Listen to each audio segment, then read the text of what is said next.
Pensado's Place is brought to you by...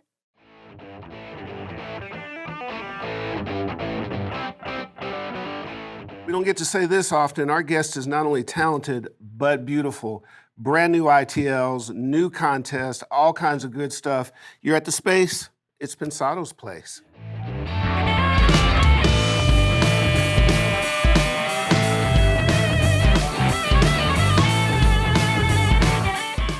Guys, welcome to this week's show. It was an event-filled week, and glad to be back. Real proud of the ITL this week. It's I'm not sure it's going to be something that accomplished the goal, but damn it, I tried, Herb. It's on low end or something, right? The ITL this week. It's about how to merge the low end on a kick drum with the low end of a bass, and, Cool. and we've got the perfect guest to bail me out of my feeble attempt. Because she does it masterfully. So should we get our homework out of the way and get Let's to our do it, great my guest? friend. We got a Let's couple do of it. things. Hey, everybody. Of course, we're coming to you live from the Art Institute of California at Los Angeles. Welcome. Yay. Good to see you again. You know the social media drill. Go to all of our spots, Facebook, Twitter, our YouTube channel. Get all the information. Obviously, our website where we aggregate all that stuff. Will's apartment. Will's apartment. We'll give you that address later. Yeah. Let's say hello to our partners. Vintage King. Oh, man. Love the brothers. Gotta love them. Who's in the chat room? Jacob Schneider. Oh, Jacob. Jacob, I got the perfect question for Jacob. You just saw his information up on the screen. Do you have a question for him? Yeah, Jacob, at what level when I improve a piece of vintage gear do I affect the resale value? Is it okay to put new tubes, resolder with silver solder, maybe change out the caps without affecting the value? And what, in general, I know you can't answer it specifically, but in general, what modifications might not normally devalue a piece of gear? Very good, my Oh, friend. man, this ain't no hobby, Herb. This is pro do this shit for right here. This is the pro stuff, man. Don't want to beat this into the ground, but I got to we tell will you, anyway. yeah, absolutely. If you get an opportunity, you've got to see their new facility, Vintage King LA. We call it VKLA or VICLA. Absolutely incredible. There's an article in the LA Times, if you want to search that out, that talked about their mastering information, their mastering business upstairs. Just really incredible, and it's a chance for you to learn and A/B things that you never. It's the only kind of facility in the world. So hey, Vintage King, we love you. Our other buddies, Avid. Tony and Lee and Anthony and Claudia and all those guys. We've got that Avid Fast Track C600 for you. You want to show them that? Oh, you want me to show them that? Okay. Was that a racial thing? Huh? Vanna White? Was that? No, it was. Okay. Well, Vanna's showing you the amazing Avid C600. The C600 has a complete monitor system. You've got 2 headphone outs. It's got a multi-button that you can program for anything you want. When I played with it, I thought the mic pre's were really good, really good. And the converters, they're not going to replace the $8,000 converters, but for the money, they're spectacular. Absolutely. Really like them. And then the transport buttons, you can actually control your Pro Tools rig from there. Like for a laptop on the road or in a small studio, like an apartment or house. I really liked it. Good deal. So you definitely want to enter that contest. You can go to pensadosplace.tv/Avid, pensadosplace.tv/Avid. Make sure you get that stuff in there so we can talk about you being the winner. We want you to be the winner. Another cool thing in our little toy box is the Mix with the Masters program. Yeah, that's a pretty cool thing. So- How come you won't let me go? Not yet. Okay. The cool part is we've had viewers who've done this. We've had guests who've been instructors at it. You get to the south of France, you're in a mansion, you get a couple weeks of really learning and bonding and feeling what it's like at the pro level. The only thing that you have to be aware of is that you're responsible for your travel.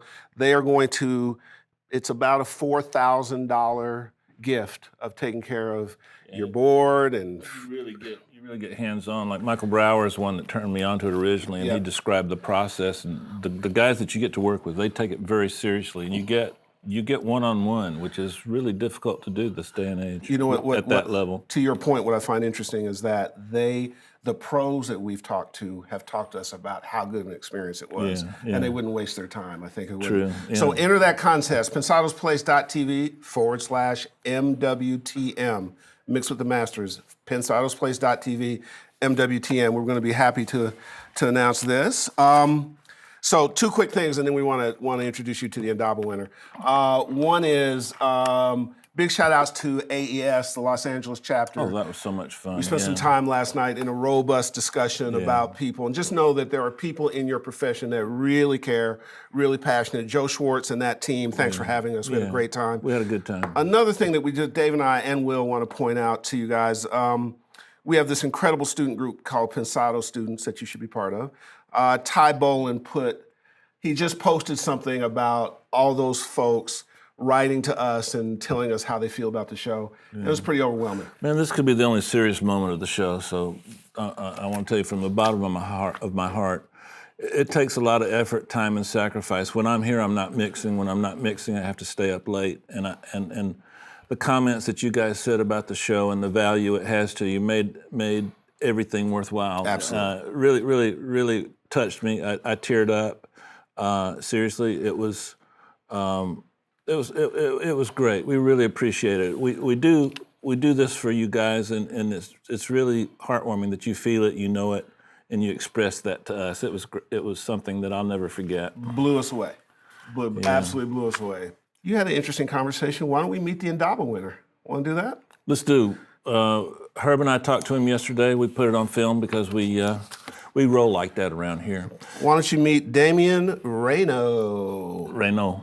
That's what I put. Reyno. Reyno. Okay, just run the piece. You're Canadian. You should be able to say that. Guys, this is real special for me today. We're going to talk to the winner of the Indaba mix contest that we just had. Damien Reyno won the contest. Damien, my friend, congratulations. Thank you. Thanks a lot. My new friend, I should say. Describe your system to me. Yes, I did everything in the box. I used Pro Tools 9 HD with all native. I mean, no HD hardware, but and I did all in box, so it's cool. And did you do it? Would you describe the room that you did it in as a studio, a home studio, or just a bedroom with some speakers? When I moved here, I sold everything in France from my recording studio, so I didn't have anything, any speakers, any rooms. So, and I had to finish a bunch of mixes, so I used my headphones that I love, that I used to. You mixed this on headphones? Yeah, I did. I don't know if it's a good thing to say, but. What brand? What brand and what model? The Biodynamics, DT770. Wow, and all plugins, right? All in the box, all plugins. Yeah. Describe what you did to the vocal. I mean, you don't have, not in exact numbers in dBs, but just give us kind of an idea your philosophy about how you approach the vocals. I just first of all, I just listen what they give, what was the rough track, and after that I put like in the mix after everything kind of rough mix and advanced mix. Then I just listened to the frequency I didn't like, and something was. All the frequency was too present in the mix, so then I just kill a little bit and turn up some vocals that I needed, but it was really good track. So, by the way, you didn't use any external summing. When you say in the box, you were fully in the box, right? Yeah. You mean no hardware or? Yeah, no summing. Unfortunately. Did you have any effect on the snare? I mean, on the snare, I had a sample that I made with Logan, the producer I'm working with. We made a bunch of samples, and so I used that because I love the way they program the drums. So the drummer of this band play on electronic drums. I recognize the tune track super drummer on it, and I really like their samples and the sound of these drums. And I add a snare just to be more comfortable with the mix, you know. But it's just a little bit just to. It's perfect. It's perfect. The snare was perfect. Thank you for entering the contest, and to everyone else that entered the contest, I really appreciate it. Everybody keep working hard, because of the 20 finalists, all of them were excellent. Everyone had a chance to win, so you guys keep working hard. Reyno, good to see you, and I'll see you soon. Okay, thank you so much. Thanks Bye-bye. a lot. Thanks a lot, guys. Bye-bye. Safe. Bye. Okay, let's go straight to the ITL. This week's ITL is the result of some things that you've asked us to show you. So this is a start and an attempt at showing you a couple of things in terms of the low end on a mix. Hey guys, welcome to another in the continued adventures of Will and Dave in ITL land. Glad to have you back. Hope you enjoyed last week's. We really enjoyed talking about that one, putting that one together for you. Once again, I'm gonna try and do the impossible. I'm gonna show you one example of a problem I ran into making the kick and the bass occupy the same space, how I let one win, how I chose who was going to win and why, and that sort of thing. And I think this will be applicable and transferable to a wider range of this process than just this one example. So pay close attention to the concept as much as you do the exact things that I was doing. A little bit of philosophy. It wouldn't be an ITL without a little bit of philosophy. So let me philosophize. Today we find ourselves consuming music less and less on radio and more on places like YouTube, Mog, Spotify, etc., iTunes.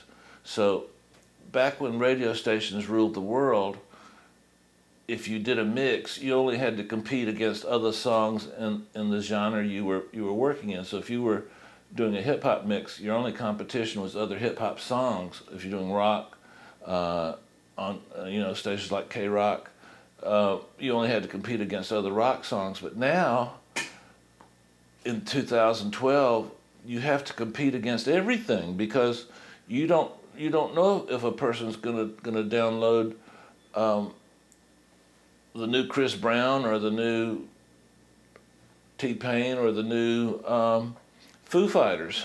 And so when a song comes on that's in a completely different genre than the one that preceded it, sometimes you can, if you don't have enough to make it flow correctly from one song to another, the listener's going to think something's missing. So I'm working on a rock song, but I treated it as if it were going to be played on a hip hop station. So let's check it out. I'm going to play you, we're going to work on the kick and the bass. I'm going to play you the drums and the bass for one couple of bars.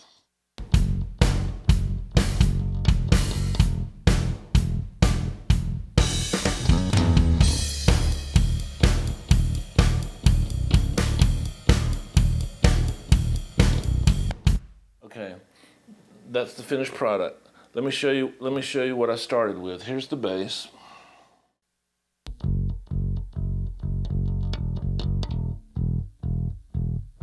Now here's the bass before I treated it.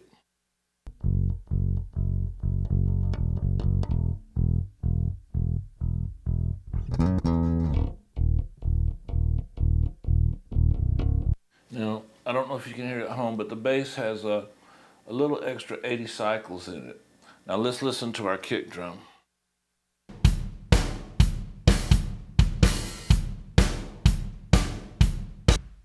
Okay, that's the kick drum without any treatment. Let's go up here and see what we've done to it. So this is kind of what I've done with the kick drum.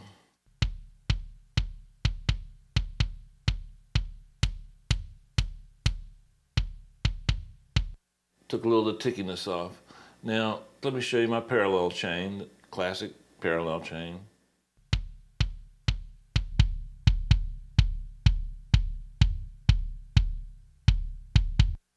Okay, and then here's the sample.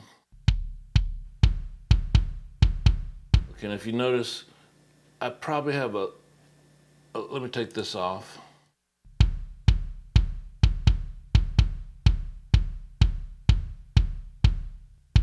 I have a little too much 100 in that sample. So let me play them to you, the kick and the bass, without any processing on it.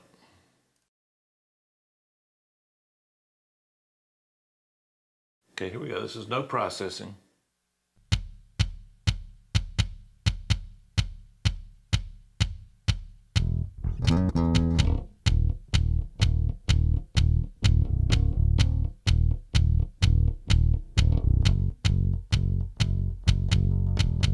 Okay, you can see that it's not bad, but it's just not fulfilling.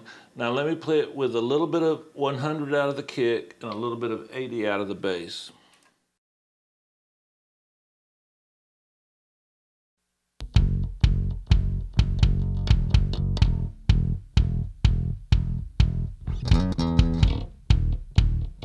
So guys, another little thing I did, I don't know if you noticed, but I borrowed a technique from the dance world. I actually side chained the bass with a kick. So every time the kick hits, the compressor brings the bass down a little bit. I'm guessing about dB and a half. And it's enough to leave a little gap for the kick to sit in and be more heard. And you adjust the release time and the attack time so that it'll give you a nice smooth lowering of the bass so that you won't hear the pumping. Now in the dance world, you want to hear the pumping sometimes. Check this out, with it and without.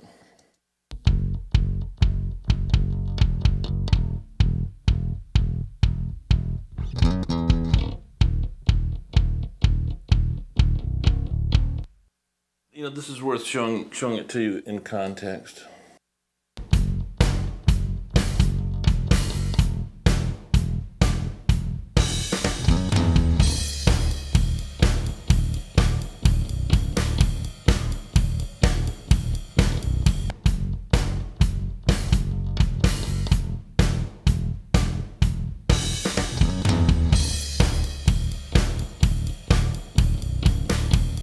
So you can see that makes a subtle difference, but as we always say every week, it's a combination of several small, subtle things that make a big difference.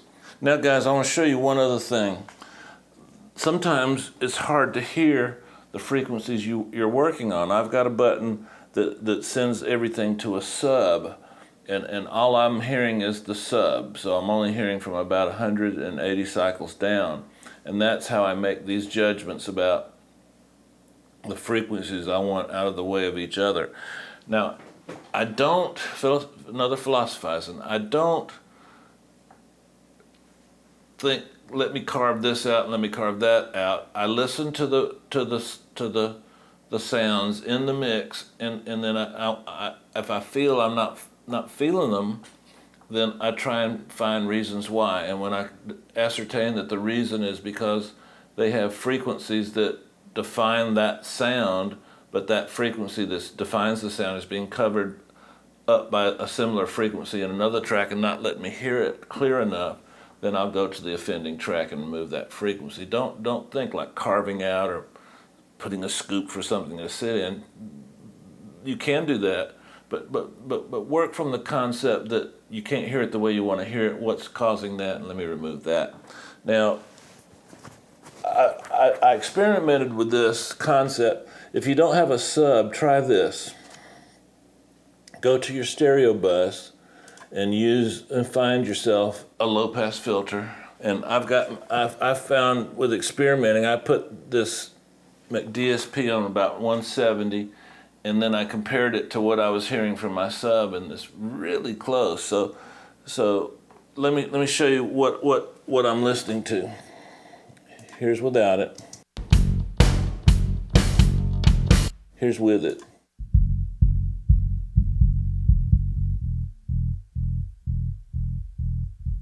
That was with no drums.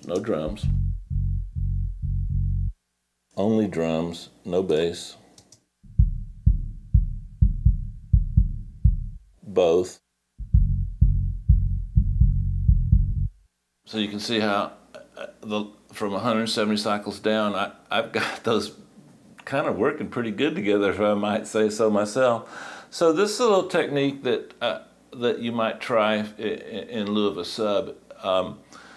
I intentionally did this song that way before I shared this with you to make sure the technique works. It's not going to work for everyone, but just try it. It might work for you. Let me play the whole little piece of the whole song so you can see what we ended up with. This song is by a group called AVM, Robert Mackey. It was recorded at Soundworks Studio in Chicago, engineered by an up-and-coming, really good engineer, Joe Lee, and it was produced by Robert Mackey, and Robert's also singing.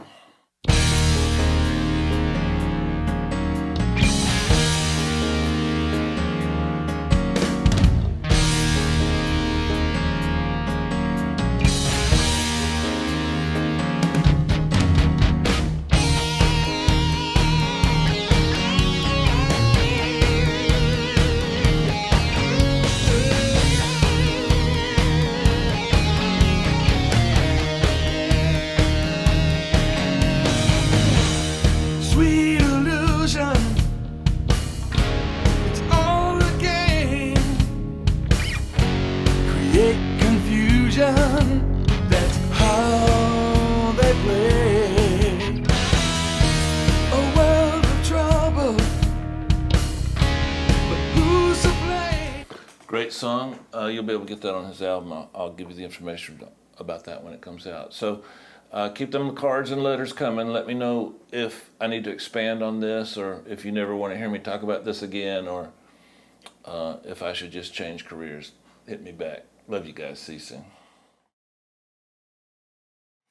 Hey guys, hope you got something out of that. I kind of digging it when we were hearing it here in the studio, so I hope you liked it. Marcella, what's up, amiga? Hey, Hey. amigo, amigos. Good to see you. Good to see you. Man, we have gotten so many requests to have you on the show. You have no idea what a big fandom. Yeah, for about a year and a half. Really? Oh, absolutely. From the time we Yeah. started Wow. this, absolutely. Yeah. So I got tired of writing all those requests. So I'm so glad you're on the show. I'm really happy to be here. So. Man, love the new Usher record. You're a star on that. I Thank love your you. work with Britney. Of course, Timlin, who one of my favorites of all time on every level, as a person, as a writer, as an artist. And Pink, I love the work you did on Pink. What am I leaving out? Madonna. Mm-hmm. Great records. You have a really width and breadth to your talent and your skills, and it's just a pleasure to have you on the show. I got so many questions. Let's just jump right in. How you doing? I'm great. I'm excited. Oh, really? Yes, I am. And thank you for reminding me of my discography because I always go blank. So now you don't have to ask me. Now it's out there. You know what? I can't tell you what I'm got to go home and work on. Well, I can tell you that one, but most of the time, I can't remember what I'm working on that day. It's just because you think that's not what you're thinking about. You're thinking so concentrating. It's so true. Miss Lago, how'd you get named Lake in Spanish? Well, it's not lake in Spanish. It actually comes from the word, the fast car, the Murcielago Lamborghini. It was a name that came when I first started in the business. I started working with Missy, and I wasn't the fastest at anything in the studio. I was really nervous. I was really bad at Pro Tools, and I got tired of her calling me a turtle, because that's what she would do, is taunt me and say, you're a turtle, you're a turtle. So I was working with my partner at the time, Damasio, and he was like, listen, you got to get your chops up. I want to make sure that you're on point, so the next time you get into that seat, you can really show her. So I really just started to just practice and practice and practice. So the next time I did have that opportunity, because I was the second in the room, I wasn't the primary engineer when I first started. So it was one of those things where You made sure you were ready. I when was you got ready, your right? chance. When she actually had an engineer working with her at the time, and one day he was late, and when Missy's ready, she's ready to go. So she was like, "Let's go," and I was like, "Here we go." So things went from it was black and white. I went from really slow to really fast. So You must have done a good job, because the reputation that you have in the industry is that you beat the crap out of the keyboard. You hit the mouse hard and you move like a Lamborghini. Yeah. Yeah. Well, yeah. I'm very passionate. I am, and I think that even with my mixes, I'm very aggressive how I mix. Yes, you are. Yes, so, you are. Yeah, I can agree with that. When the Paul Tingan article, who I love Paul, and Sound on Sound, you mentioned that that you like to take the sounds and make them work together.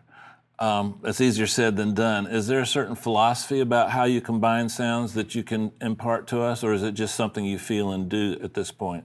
Yeah, I think for the most part, for me, engineering, it's not, there's technical that's involved with it, but it's a very creative flow for me. I think I would drive myself nuts thinking numbers, thinking frequencies. All that does take a part in it, but for me, it's really about accentuating the sounds and making sure everything, it's like, when singers sing their harmonies, you need to make sure that they're not doing a harmony that's going to rub up against another. And I think sound is the same exact way. Good way to put it. Yeah, I worked with Danger, and he's very synth driven. He does, he works with a lot of synth. So with his mixes, to this day, even though I've been working with him for many years, it's very challenging because you have to make all these synths, just make sense and just be one marriage and it not sound like just razors, pretty much, and it just has to be, a beautiful flow. So when you work with Timlin, he asks the impossible. He wants to hear all the music and all the vocals loud. Oh yeah, which is really hard to do at the same time. But on The Way I Are, you did it. That's a great mix, by the way. Thank you. The drums sound almost dance inspired. I mean, they're really, really well crafted. I know you did that a minute ago, and sometimes it's hard for us to remember. I would love to just kind of walk you through that whole moment because, to be honest, it was like, it's really funny. So The Way I Are was a record that Tim was doing for the Shock Value 1 album, and the first time I heard it, I just wanted my hands on it. I mean, I asked him, like, I really want a shot. I want a shot at this, and I wouldn't say I grew up with dance music. I definitely loved influences of it. Very young, I loved what they call freestyle music. But I was into the dance scene very early on before it became the mainstream format that it is today. And so when he created that song, I was like, wow, like he's going there because it hasn't been done yet by an urban, affiliate. So I really wanted to do it, and with that particular mix, I actually got the opportunity. I mixed it at Pacifique Studios in the Valley, and he, for the first time, allowed me to have my own space. He did not come in during the mix. So basically Tim's, how he likes to work is I'll mix the record and then he kind of comes in and just smashes everything to like +10. And then it's just like, okay, now how do I come back from this, And it's just a constant challenge. So with this one, I had full advantage where it was me by myself in this studio, literally in the dark, and I just got lost in that moment, in that zone. And I had been to Ibiza before, before it really is the mainstream island to go to today. And I just remember, for me, when I first heard The Way I Are, it reminded me of that time where I was on the beach partying at like 8 o'clock in the morning. The planes coming in. Yeah, the planes coming in and everybody's cheering because more people are coming to the island. It was amazing. So I really wanted to catch that moment, while I was mixing the record. So, and this was the first and only time that it's ever happened to me. And Tim will vouch for this, but when he came in to listen to the mix, he sat in the back of the room, Tim, everybody that knows Tim, he's very expressionless. He's just like, and he was listening, and he's like, I don't got to do anything. Wow. That's unusual. I mean, that's amazing. That's very unusual. And I was the one like, whoa, wow. I shocked myself. You put a lot of your personality into that mix. He gave you the freedom because Tim's that confident too. A big chunk of the intro was something that you. Yeah, well, the intro was inspired by the planes flying into Ibiza. So that was the moment where that I created this sound, and I put it in the beginning, and I had a demo come in. So that state of emergency is him, and I just pitched him down to make it sound the way that it did, and that's just that moment that I wanted to catch. Was there a time when, it seems like I remember something about that, did Tim have an original idea about you and Demo working on that song together, or was that? Am I thinking of something else? Must be something else. Yeah, okay. that was. I know more. I know which. I'm trying to remember which one, but it wasn't that one. But it was another record off the Shock Value 1. Eventually, what happened? Tim was on tour with Justin, so we had to finish this album while he was kind of like, on tour and in LA for a few days and whatnot. So. And in Miami. So, there was a moment there towards the end that we stayed up for 5 days straight, and I had Studio D going, Demo had Studio E going in the Hit Factory Miami, and it was just nonstop. It was like a tag team mixing thing. Which is the studio when you go straight in the door, you go right by reception, right there on the right. Straight like Studio A, the big. Yeah, I did Shakira in that room a couple of years ago. I love that room. I like that room. I used to love it. I think it's too big now. I don't know, something about, I went away for about 5 years and moved to LA, and I recently moved back to Miami, and I went in there and I'm like, okay, this is my room. It's about the right size for my ego. Yeah, well, so you want to match it to that, then yeah. Let me ask you a quick question, because Sure. you alluded to something in terms of your process, and when we were talking, you do additional production on things, and you call it, instead of songwriting, you call it sound writing. Sound writing. Explain that. Sound writing is, you know... It's kind of like what happened with the intro to the song. Kind of like what I did with the intro, and I've been really blessed to be working with people that really trust me and allowing me to just, you know, put little additions into the music. Danger is so open-minded. He really embraces it. I mean, it's to the point now where he's like, so when are you gonna do? Right. You know, It's part do of you the hear process something? now. And yeah, it's just sound writing. But sound writing is what I did in the intro of Where I Are. It's things that I've done. There was a record that I did. It's called. It was an Usher record off I think like 2 albums ago. I can't remember. It's called something Girls. But anyway, if you hear, I'll figure it out after. Maybe somebody will know. But yeah, it's just things that I kind of hear and I want to just put in. And then sound writing is also just the process of mixing.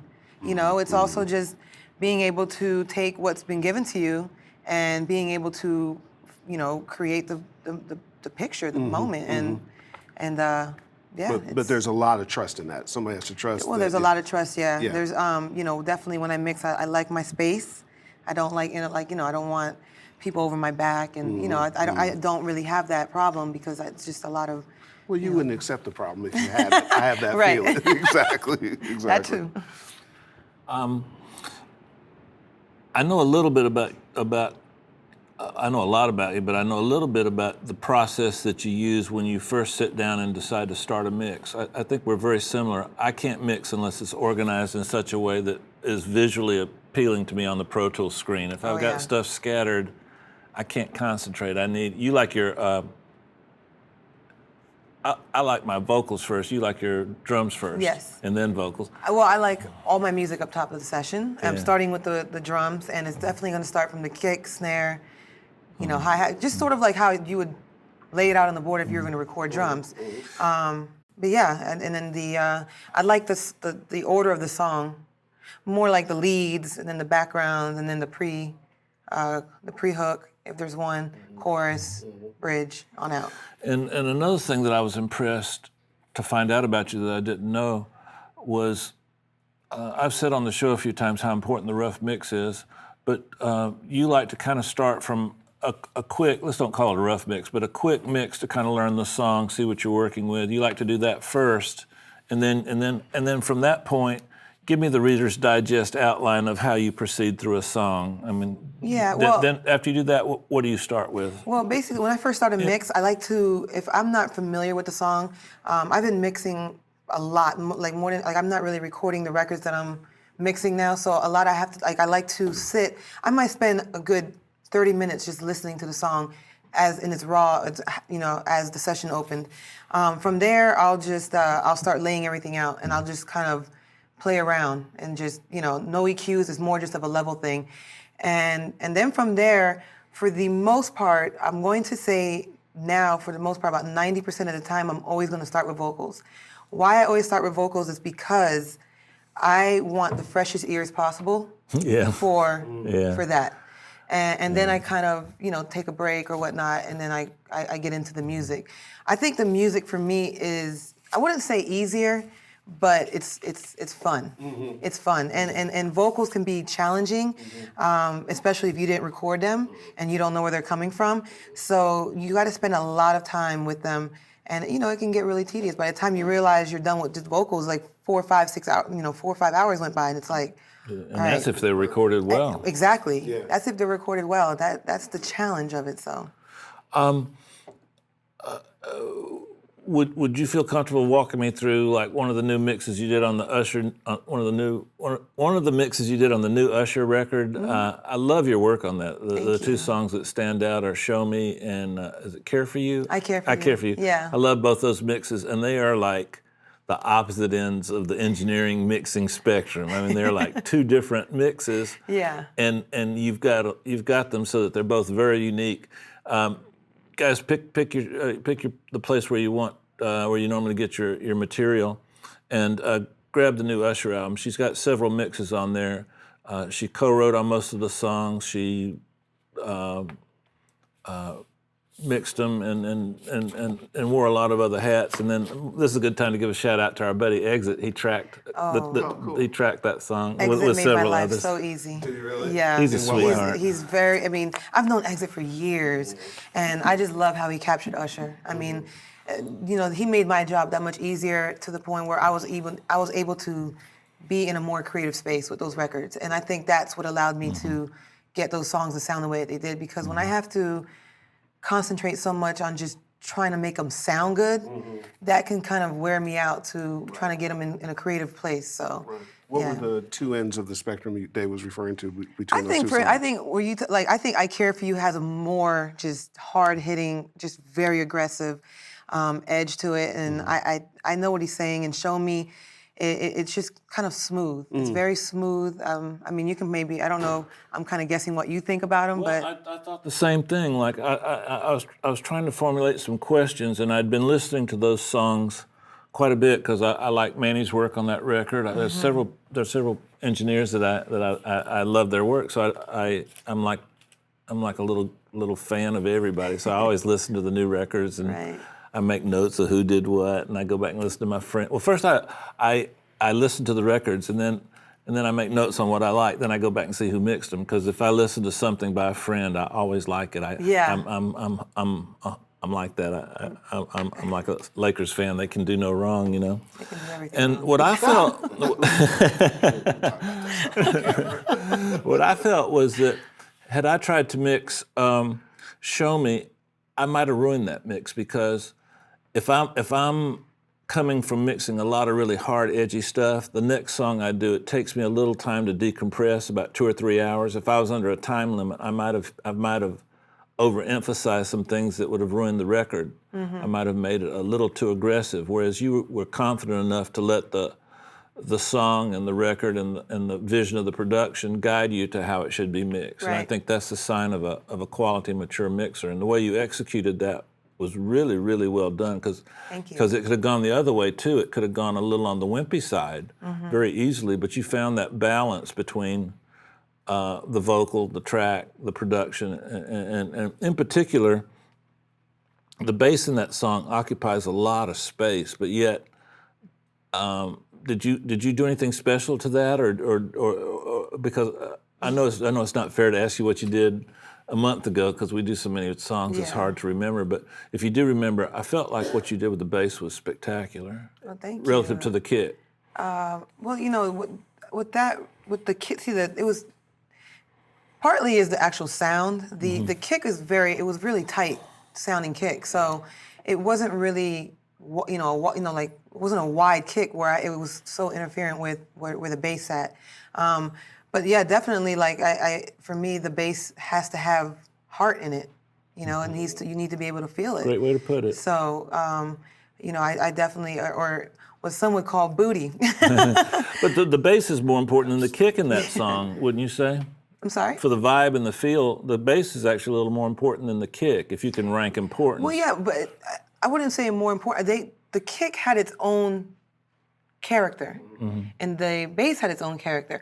I've mixed songs where the two kind of go, and that's where it gets hard. The two kind of have, they're fighting each other. And this one, they weren't fighting each other, so it was kind of easy to When find. you say fighting each other, you don't mean frequency, you mean... Yeah, I do mean frequency. Oh, you do mean Yeah, frequency. frequency, Okay. because there's some kicks that are just wide. You know, they don't really have that attack on it that you know you want. And as much as you can, you know, as much as you try to bring it there, it's still, you know, it still interferes. And I just think with the Show Me drums selection, you know. It definitely. And on the snare sound is really good too. It's not a full-on 909. It's a really cool sound. Did you put a delay on it? A real tight delay on it? I think it was a light verb. A light verb, yeah. with a pre-delay. Yeah, and it also It's on perfect, by the way. There's a percussion setting on the reverb. Oh. The percussion. I know which one you're talking about. Yeah. Yeah. So there's a reverb on it, and it has that. It kind of has like a spring verb on it. Yeah, kind of a comb filter. Yeah, almost. it's kind of weird, but almost yeah. like a, what do you call it? A space echo kind of thing. Yeah. And I was saving the best for last. The way you sat the vocals on top of all of that. Now the hook got a little bit complex. There's a lot going on. Yeah. The verse, the lead vocal was really good. I don't want to make you uncomfortable, but I'm going to ask you anyway. Oh no, you won't. Go ahead. Do you remember what effects you used on the vocal?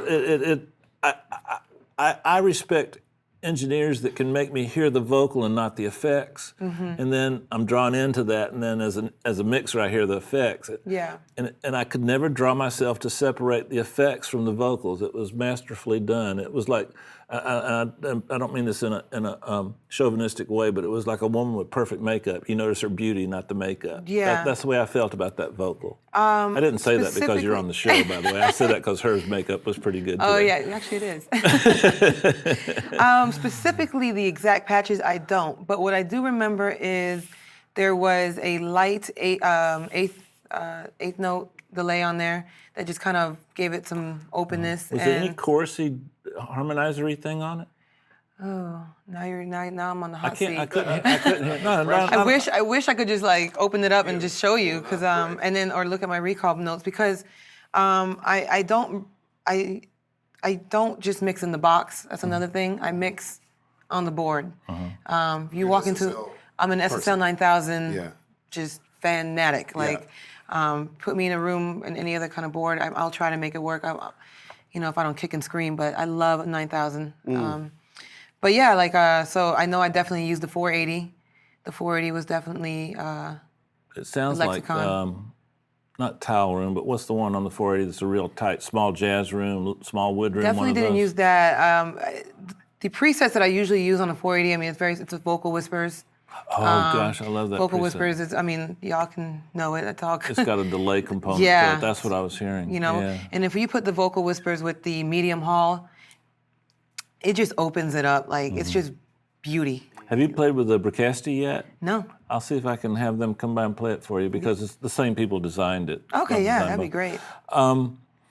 Another thing that I love and respect about you, I don't know how, I was trying to think of an adjective when I was making notes, and I couldn't. All I can say is, when it comes to vocals, you're fearless, because sometimes I think I'm doing something really great, and then that reality that the producer and artists are going to have to hear this and like it caused me to get a little bit safe. You're right. Sometimes, because I have a fear of rejection.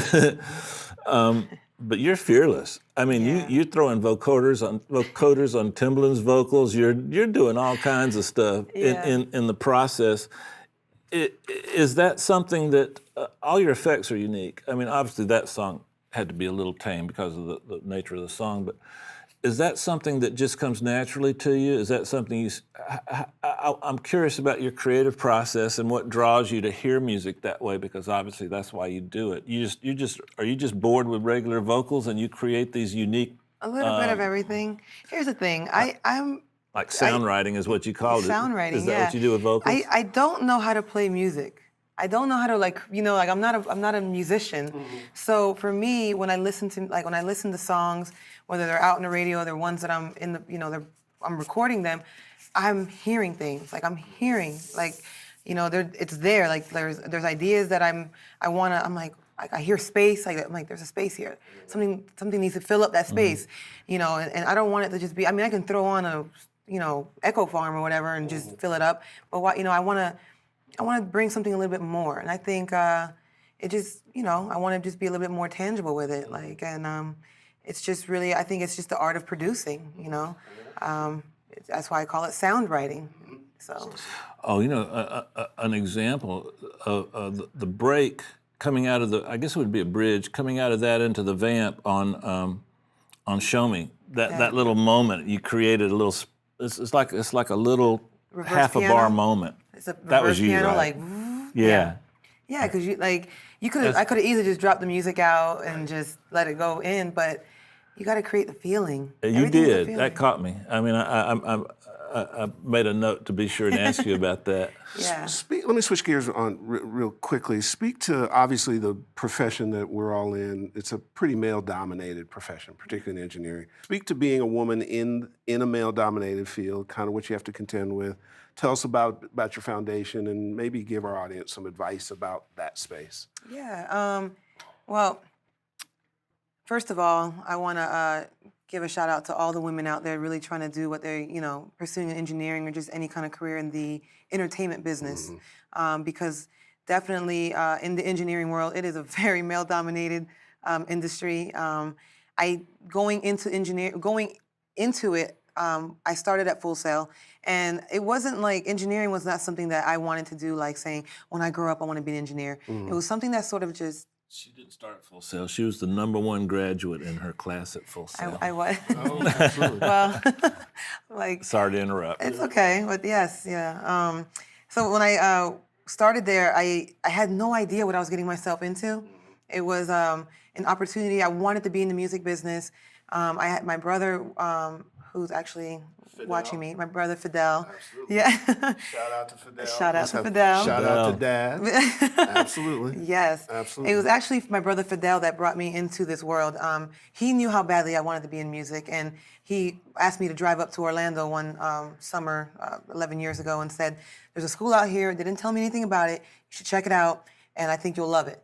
And it was just that moment where I drove up to Full Sail, and I didn't know what I was walking myself into, except it was music related. And when they opened that door, and I walked into a real studio, it was like the clouds parted, the sun shined, and the angels just started singing. I was like, that's what I want to do. I want to do that.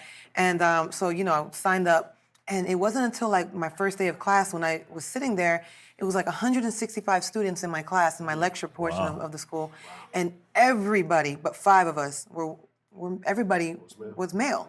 So I'm like, that's odd, and like it still didn't click until the instructors started talking about it, like it's very male, and I'm just like, so it was very challenging. It was very challenging because I did have people discouraging me along the way, even during school. I had people telling me that I would never make it. I had people telling me that they would only hire me for a pretty face or whatever it was that made them feel better for the day is what they tried to discourage me from. And what they didn't know is all that discouragement really allowed me to... it fired me up because I had a lot to prove. Absolutely. I had a lot to prove as a woman. I had a lot to prove even with my family. They're very, they weren't from the United States. My mom is from Colombia, my father's from Nicaragua. And, they worked really hard to make sure that we went to school. In their minds, it was about getting, a bachelor's, a master's, like not this non-traditional way of going to... It wasn't about the music business. No, it was not about the music business. So they didn't understand, but my father did back me up and, help me with the loan. So I had a lot to prove because he was like, this was my last chance.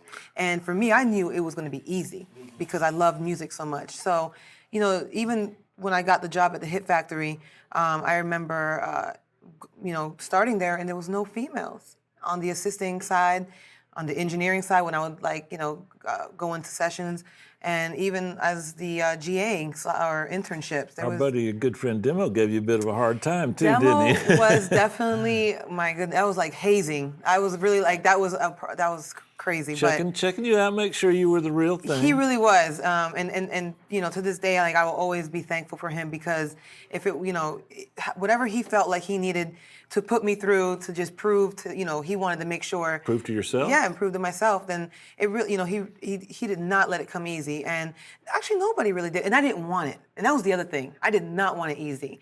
I remember there was a moment I was working at the Hit Factory, and I had this assistant. I don't know why, and to this day he doesn't like me much, but whatever. He didn't like me much, and one of the we've got thousands of fans in Miami. They can go F him up if you want them to.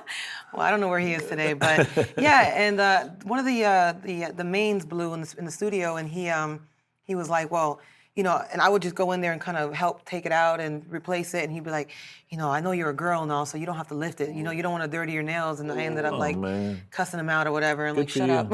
In several languages, I hope. Yeah. But to your point, I mean, for the audience, one, you got to have your chops. You gotta It have your doesn't matter. chops. You got to have your It's- chops. You gotta have your chops. And you got to develop a tough skin. You When- got when to. you say? You got to. It was definitely a lot of, I can't say it came easy. I definitely had moments of, I don't know if I can do this. Right. I definitely cried. There was I missed a lot of moments. Important moments in my family lives, birthdays, anniversaries, Christmases. There was a moment that I worked with Missy on Christmas. I didn't even see it. But definitely because I was a woman, I felt like I had a lot more to prove. And even today, I'm very blessed and I've had a great journey. And I think I will never allow myself to sit and always constantly be reminded on all these great records I worked on, because for me, it's all about just constantly growing. Keep it, and I think women definitely need to understand that it's will be a challenge. It's not about a pretty face. If you are beautiful, great. If you're not, it doesn't matter. Like at the end of the day, it's about the skills that you hone and what you can bring to the table. And I think that's where my success came from. Clearly. So Clearly, not Yeah. a chops question. Plus, any chance you got, you were practicing. always practicing. The Hit Factory, Trevor Fletcher. Oh, say hello to Trevor for me. Trevor is just an amazing. To me, it was my brother and it was Trevor, because Trevor gave me my first opportunity in the business, giving me the internship. I always appreciate And- the cigars. Every Yeah. time I Oh, work. yeah. Did you Yeah. mention how to get to your foundation? Did we do that? Oh no, I didn't do that yet. But my foundation is it's called Red Bottoms Foundation. I started it, and I'm still working. I don't want to go. I still haven't done the major launch on it. Okay. I've been Will talking you let about us it here know and when you there. do? Absolutely. But it's definitely it's all about empowering women and making them better. Better than who they are. And it's a foundation that I've started where I would love to start internships and mentor programs. And Let us if it fits your If we can help purposes, you. let us help you with it. I will definitely be We'd have coming some back good on as soon as ideas. the big launch happens, because I definitely want to make a big deal about Okay, it. we'll so. Skype you in from. And there's some other things Yeah. we can do. We'll talk about that. You got your arm warmed up? It's batter's box time.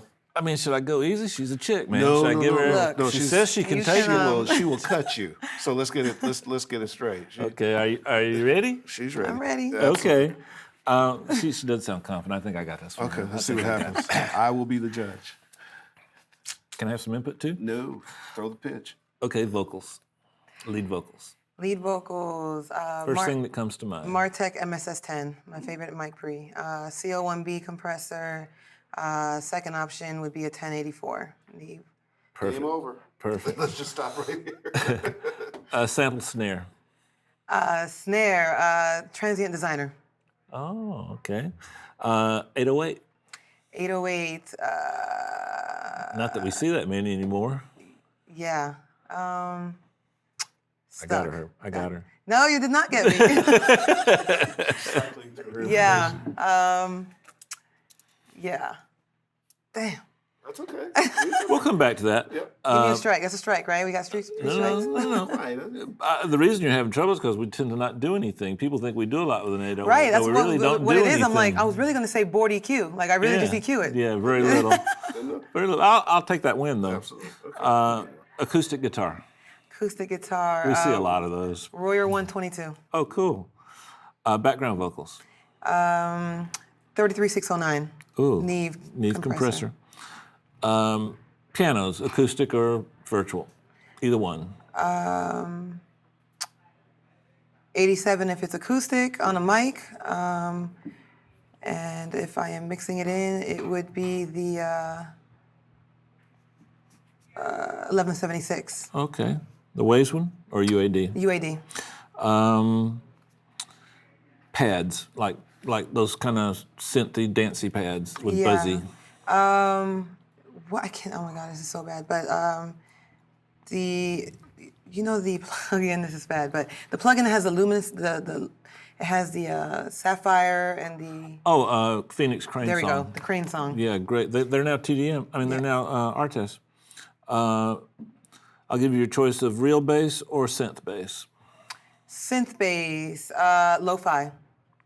That's my secret. I just let the secret out. Uh-oh. Yeah, Uh-oh. I lo-fi it You and, just gave me an idea. And a whole bunch of other people out there. Yeah, and mess with the bit. Don't be scared to mess with the bit. The sample So yeah. And the saturation gives you a little more low end too. Exactly. Synth strings. Synth strings. Ooh. Pretty much You know nothing what? I really again. don't do much to those. Yeah, me too. I don't do much to that. Like it's just something that kind of it's like water. You just kind of let it flow. Electric guitar. Electric guitar. Amp. I mean, I just Sans amp. Okay, cool. Just kind of give it some more character. She got me, Herb.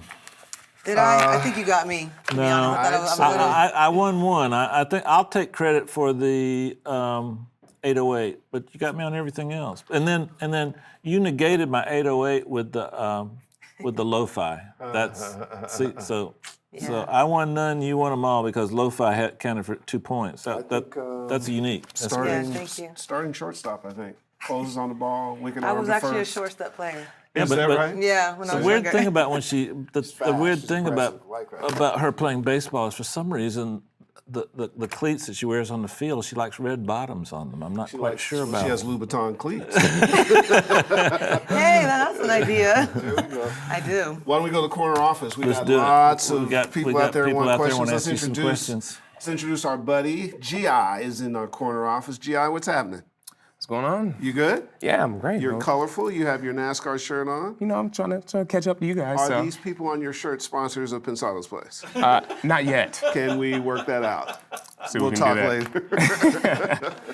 Do that, Herb, like the NASCAR Yeah, guys. We should wear show them, up with like absolutely. all these logos. Polo and all the kind of stuff.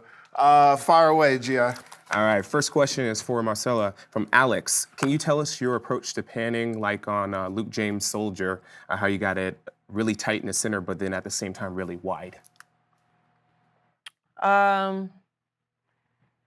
Okay. With is that on the background, right? Yes. Yeah. I mess with the imaging. There's a plugin that Waves does, and it's I think it's like S1 imaging. Yeah. S1 imaging. Imager or something. Imager, yeah. I pan specifically on the board a certain way, and then I go into the plugin and I kind of mess with kind of the rotation and. I think it's kind of like an MS plugin, isn't it? Yeah. Yeah. And Luke James is your artist, correct? Luke James is one of my artists, yes, who Great. signed to NARS Records and Mercury. Cool. Yeah. Go ahead, Gi. Next question from John Saris. Any techniques for lining up double and stacked vocals? Do you do it by hand? Do you use Vocal Line or other plugins? I don't use Vocal Line. I'm actually, I kind of hate Vocal Line as much as I hate Autotune. I think it just kind of makes it too clean. I like when I stack vocals. I mean, if I have to line it up, I do it by hand. I don't like to make it too perfect. I think things should be a bit raw. I'm a big fan of things being a bit, All the records we grew up with, we remember and like the imperfections way more than the perfection. Absolutely, And yeah. then sometimes you become an engineer, and then the mentality of an engineer is to make things perfect. It's hard to turn that loose Yeah. sometimes. Kudos But my to you. definition of perfect is somebody else's definition because I think imperfect is beautiful. So. Perfect. Next question is from Edgar Laguerres. From How is who? it? Edgar Laguerres. How is it different working with Timlin versus working with Danger on a daily basis?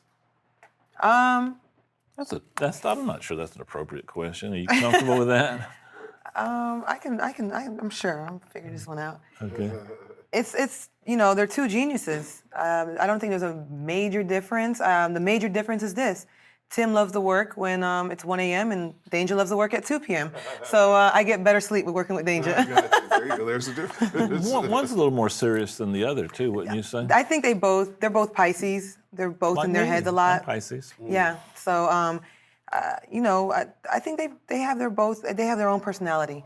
Do you tailor the way you work based on the personalities? You have to, kind of, don't you? What do you mean?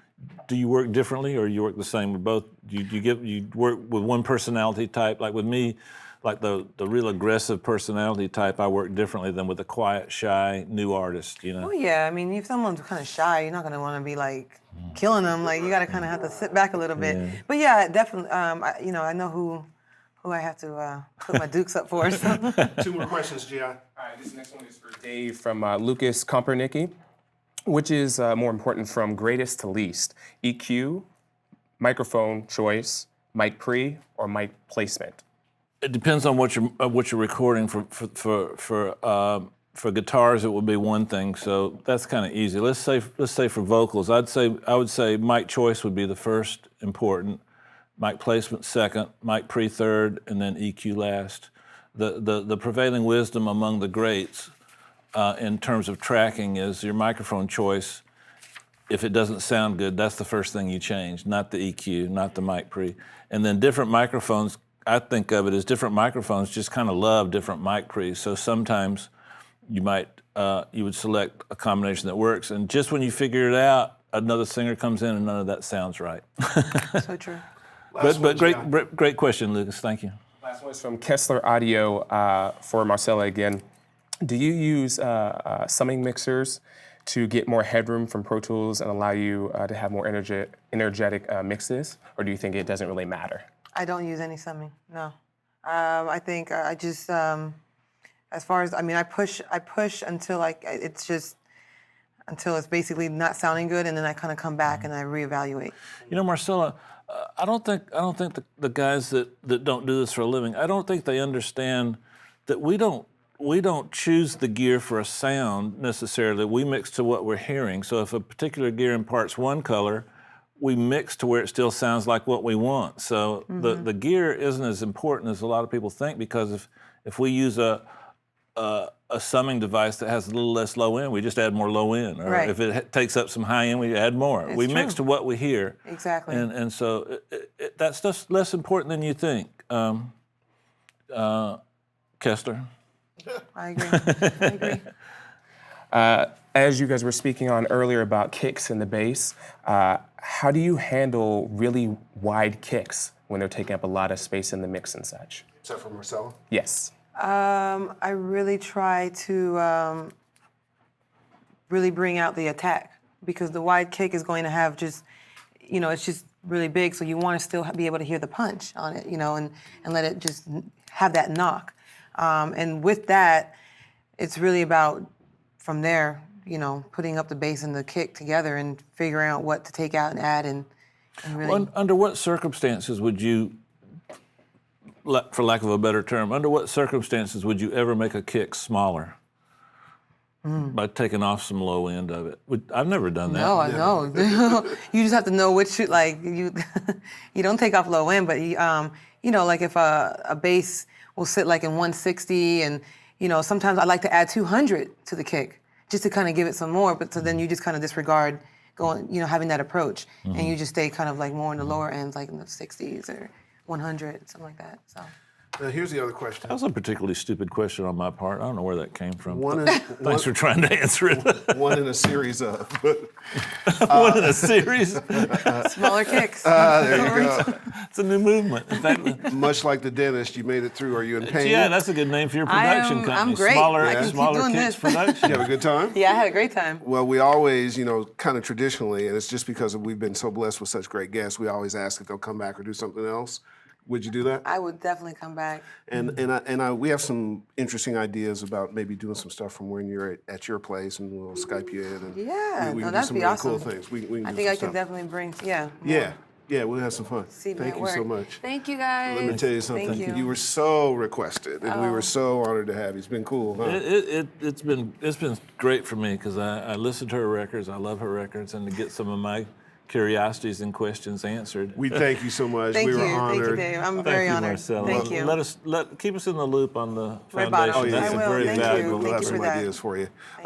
David, take us home. Guys, what a day. I really enjoyed this. I've been looking forward to it a long time. I talked to Marcella about a month ago, and when she told me that she'd try to work it out and help us out, I was very, very happy, and I'm not through.